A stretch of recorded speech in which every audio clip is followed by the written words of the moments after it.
આપનું સ્વાગત છે। મહેસાણા જિલ્લાના કડી તાલુકાના નંદાસણ ખાતે શાળા પ્રવેશોત્સવ કાર્યક્રમ યોજાયો। મહેસાણા જિલ્લાના કડી તાલુકાના નંદાસણ ખાતે પ્રાથમિક કુમાર કન્યા શાળા તેમજ મિશ્રા શાળાના સંયુક્ત ઉપક્રમે તારીખ 24/6/2026ના રોજ નંદાસણ પ્રાથમિક શાળામાં કન્યા કેળવણી અને શાળા પ્રવેશોત્સવ કાર્યક્રમની ધામધૂમપૂર્વક ઉજવણી કરવામાં આવી હતી। આ કાર્યક્રમમાં ડાયટ મહેસાણાના સિનિયર લેક્ચરર દીપ્તિબેન જોશી, નંદાસણ મિશ્રા શાળાના આચાર્ય નેહાબેન પટેલ, કુમાર શાળાના આચાર્ય શ્રી સંજયભાઈ શ્રીમાળી, કન્યા શાળાના આચાર્ય મોહસિન ખાન પઠાણ, શ્રી નવીનભાઈ રાવળ, શ્રી જીતુભાઈ પ્રજાપતિ, CHO રૂબીનાબેન મંસૂરી તેમજ શ્રી મૃગેશભાઈજી જાદવ, આંગણવાડી કાર્યકર્તાઓ, આરોગ્ય કાર્યકર્તાઓ, શિક્ષકો, SMCના સભ્યો, વાલીઓ, ભાઈઓ, બહેનો, વિદ્યાર્થીઓ, ગ્રામજનો ખૂબ જ મોટી સંખ્યામાં ઉપસ્થિત રહ્યા હતા।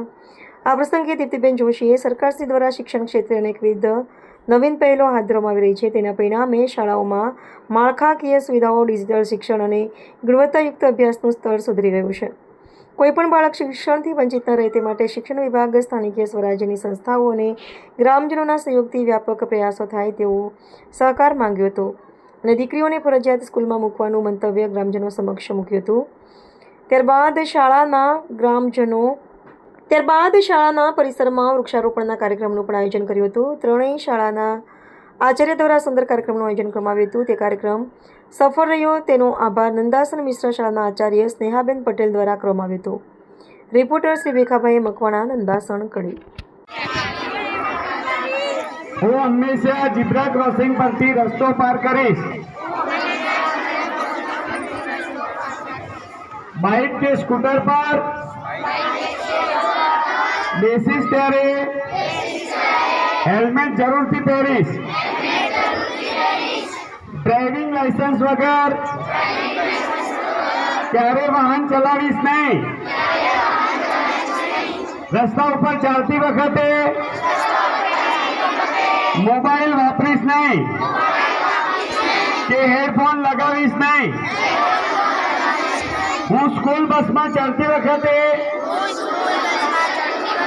કે બસમાં ઉતરતી વખતે શાંતિ અને શિસ્તથી લાઈનમાં રહીશ, ધક્કા મૂકી નહીં કરું, હું રસ્તો ક્રોસ કરતા પહેલા જમણી અને ડાબી બાજુ જોઈને પસાર થઈશ। હું મારા મમ્મી પપ્પાને હેલ્મેટ પહેરવા અને ગાડીમાં સીટ બેલ્ટ પહેરવા આગ્રહ કરીશ। અસ્તુ, જય હિન્દ।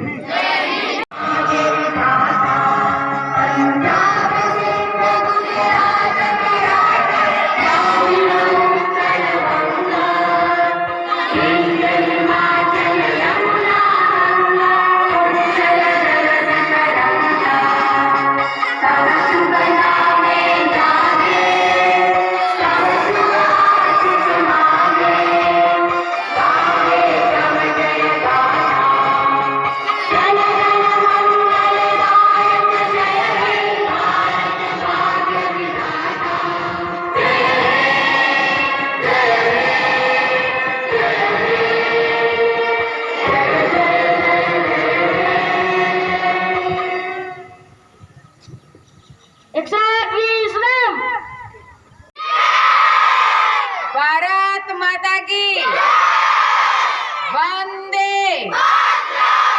वंदे।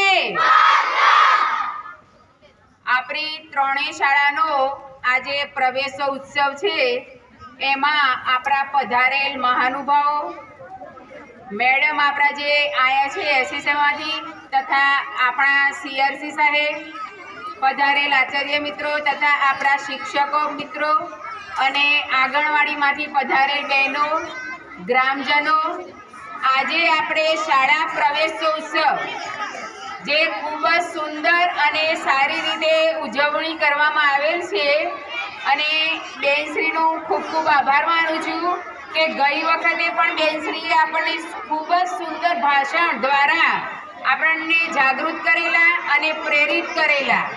આજે પણ એમને સુંદર પોયમ ગાઈને આપણને ખૂબ જ સારો સંદેશ આપેલ છે અને ભણવા માટે પ્રેરિત કરેલ છે.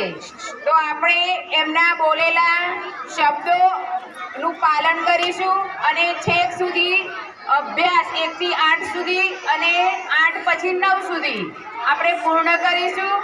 હું આજે ખૂબ જ મનથી અને ખૂબ જ આનંદ અનુભવું છું કે અમારા ત્રણેય સ્કૂલોનો જે પ્રવેશ ઉત્સવ છે તે ખૂબ જ સફળ રહ્યો છે અને અમે એવી આશા રાખીએ કે હજુ પણ મેડમ જ આવે આપણે ત્યાં અને આપણને પ્રેરિત કરતા રહે.